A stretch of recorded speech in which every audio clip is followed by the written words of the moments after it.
ইংৰাজী নৱবৰ্ষৰ পহিলা দিনটোতে ৰাজ্যখনৰ প্ৰথিতযশা সাহিত্যিক তথা অসমীয়া ভাষা সাহিত্যৰ পুৰোধা ব্যক্তি ডক্টৰ নগেন শইকীয়াক সাক্ষাৎ কৰিলে অসম জাতীয় পৰিষদৰ সভাপতি লুৰিণজ্যোতি গগৈয়ে। ডক্টৰ নগেন শইকীয়াই অসমীয়া জাতীয় জীৱনলৈ নামি অহা সংকটৰ সময়ত কিদৰে অসম জাতীয় পৰিষদ আগবাঢ়ি যাব লাগে সেই সম্পৰ্কে কেতবোৰ গুৰুত্বপূৰ্ণ পৰামৰ্শ আগবঢ়ায়। কথাবোৰ সৰ্বসাধাৰণ লোকে বুজাকৈ সহজ সৰল ভাষাত বুজাকৈ প্ৰকাশ কৰিবলৈ পৰামৰ্শ আগবঢ়াইছে সাহিত্যিকগৰাকীয়ে। ইফালে লুৰিণজ্যোতি গগৈয়ে কয় যে পৰৱৰ্তী দিনসমূহত ডক্টৰ নগেন শইকীয়াৰ পৰা অভিভাৱকত্ব বিচাৰিছো। অসমৰ সমাজ পুনৰ নিৰ্মাণ জাতিটোক আগবঢ়াই নিবলৈ পৰামৰ্শ মাৰ্গদৰ্শন বিচাৰিছো। মহাপুৰুষ শ্ৰীমন্ত শংকৰদেৱে দি থৈ যোৱা সপোনৰ অসম স্বৰ্গদেউ চাওলুং চুকাফা নৰনাৰায়ণ মাধৱদেৱ আৰু পৰৱৰ্তী সময়ত জ্যোতিপ্ৰসাদ আগৰৱালা বিষ্ণুপ্ৰসাদ ৰাভা পদ্মনাথ গোহাঁই বৰুৱাৰ সপোনৰ অসমখনৰ অসমীয়া মানুহক পৃথিৱীত কিদৰে প্ৰতিষ্ঠা কৰিব পাৰো সেই সম্পৰ্কত দিহা পৰামৰ্শ লোৱা হৈছে। ইফালে অসম জাতীয় পৰিষদৰ সভাপতি লুৰিণজ্যোতি গগৈক সংগ দিয়ে অসম জাতীয় পৰিষদৰ উপসভাপতি ডক্টৰ দিলীপ ভূঞা, উপসভাপতি বীৰেন বৰুৱা, সম্পাদক সংগঠন চিত্ৰৰঞ্জন বসুমতাৰী, ডিব্ৰুগড় জিলাৰ যুটীয়া সম্পাদিকা পংকী শইকীয়া দিয়ে। ইংৰাজী নৱবৰ্ষৰ আজি প্ৰথম দিনটোতে মই সমগ্ৰ অসমবাসী ৰাইজলৈ মই সেৱা নিবেদন কৰিছোঁ আৰু সকলোৰে আশীৰ্বাদ বিচাৰিছোঁ যাতে আমি সকলোৱে সন্মিলিতভাৱে যি অসমৰ মানুহৰ আত্মপ্ৰতিষ্ঠাৰ যিখন জাতীয় সংগ্ৰাম আমি সকলোৱে আৰম্ভ কৰিছোঁ সেই সংগ্ৰামত যাতে আমি লক্ষ্যত উপনীত হ'ব পাৰোঁ। অসমৰ জাতীয় সভ্যতা নিৰ্মাণ কৰিবৰ কাৰণে প্ৰয়োজনীয় আমাৰ অধিকাৰৰ সংগ্ৰাম, ভাষা কৃষ্টি সংস্কৃতি মাটি ভেটি ৰক্ষা কৰি নতুন বাটেৰে আগবাঢ়ি গৈ পৃথিৱীৰ মানুহৰ আগত শিক্ষা বিজ্ঞান প্ৰযুক্তিবিদ্যাৰে এক অনন্য আৰু শক্তিশালী জাতি হিচাপে পৃথিৱীত প্ৰতিষ্ঠা কৰিবৰ কাৰণে আমি অসমৰ স্বাৰ্থত জাতিৰ স্বাৰ্থত সমৰ্পিত মনোভাৱেৰে আমি সকলোৱে যিসকলে আমি কাম কৰিছোঁ জাতীয়তাবাদৰ বিজয় নিশান উৰাবৰ কাৰণে আমি সকলোৱে সন্মিলিতভাৱে কৰা এই সংগ্ৰামে ২৫ বৰ্ষটোত এক নতুন এটা বাট মুকলি কৰক,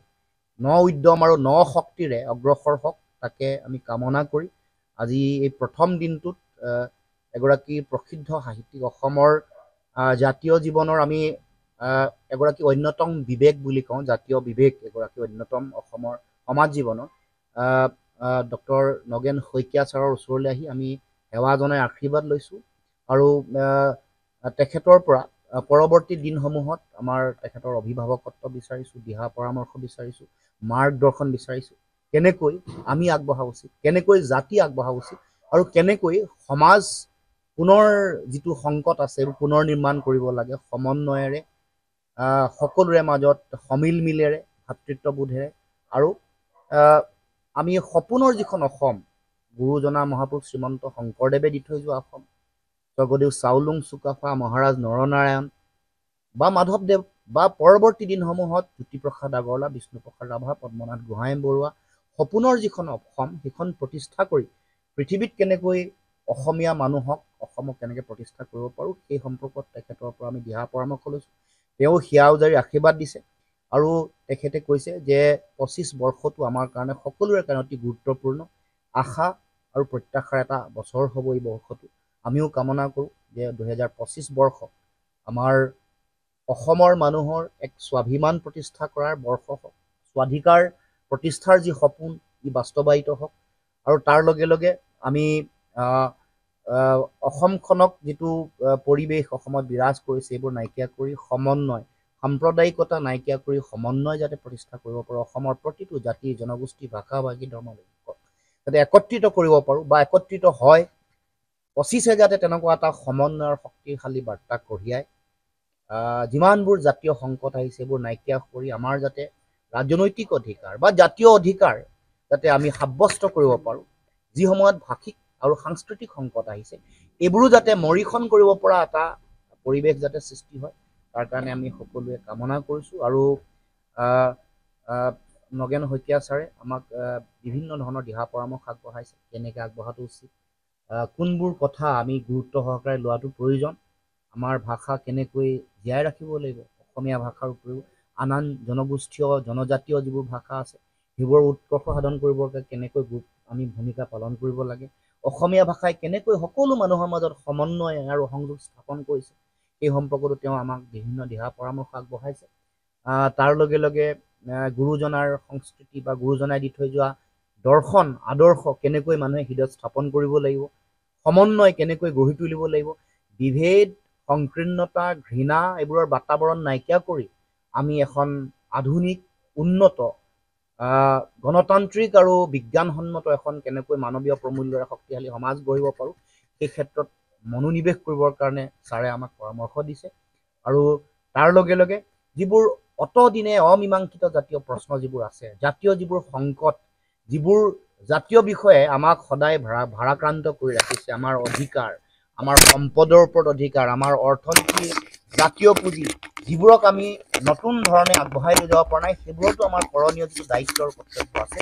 জাতীয় অৰ্থনীতিৰ ভেটি পুনৰ নিৰ্মাণ কৰিবৰ কাৰণে, সম্পদৰ অধিকাৰ পুনৰ আমি ঘূৰাই আনিবৰ কাৰণে, আৰু ৰাজনৈতিকভাৱে জাতিটোক কেনেকৈ আমাৰ বিষয়সমূহ যাতে কেনেকৈ আমি আগবঢ়াই লৈ যাব পাৰোঁ সেই সম্পৰ্কতো তেখেতে আমাক পৰামৰ্শও আগবঢ়াইছে। আমিও কৈছোঁ যে আমি সকলোৱে সংকল্প লৈছোঁ, আমাৰ অসম জাতীয় পৰিষদেই হওক বা অসমৰ প্ৰতিগৰাকী জাতীয়তাবাদী সৈনিক, সেৱক আৰু যোদ্ধাই যে যেতিয়ালৈকে অসমৰ মাটিত আমাৰ জাতীয় স্বাভিমান আৰু স্বাধিকাৰ যেতিয়ালৈকে প্ৰতিষ্ঠা নহ'ব, যেতিয়ালৈকে এখন উন্নত সমাজ, এটা উন্নত অসমীয়া সভ্যতা যেতিয়ালৈকে প্ৰতিষ্ঠা কৰিব নোৱাৰোঁ, তেতিয়ালৈকে আমি আমাৰ জাতিটোৰ হকে, অসম মাতৃৰ হকে আমাৰ যিটো দায়িত্ব, সেই দায়িত্ব আমি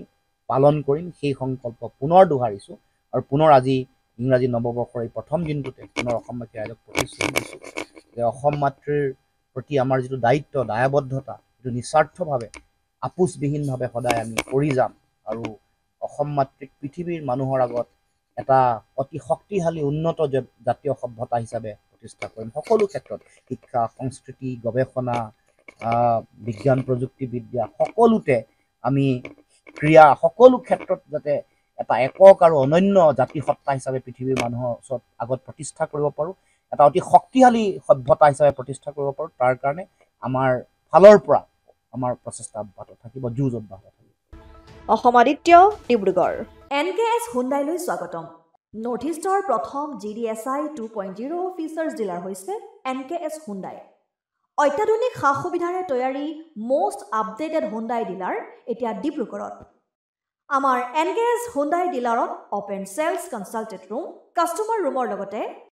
পুৰণি গাড়ীৰ এক্সচেঞ্জ ফেচিলিটিও ৰখা হৈছে। ইয়াত চেলছৰ লগতে ছাৰ্ভিচ ছেক্টৰৰ সুন্দৰ সুবিধা আছে। প্ৰয়োজনীয় সকলো এডভান্স টুলছ, হুইল বেলেন্সিং, এলাইনমেণ্টৰ অত্যাধুনিক machine, post hydraulic lift, fully ট্ৰেইনমেণ্ট পাৱাৰৰ লগতে nitrogen gas filling facility, fully automatic car washer ফেচিলিটিও আছে।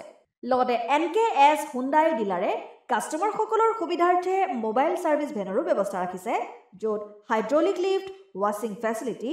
Wheel balancing, tyre pressure check কৰাৰ লগতে বহুখিনি সুবিধাই উপলব্ধ আছে। NKS হুণ্ডাইলৈ আহক আৰু সুবিধাসমূহ গ্ৰহণ কৰক।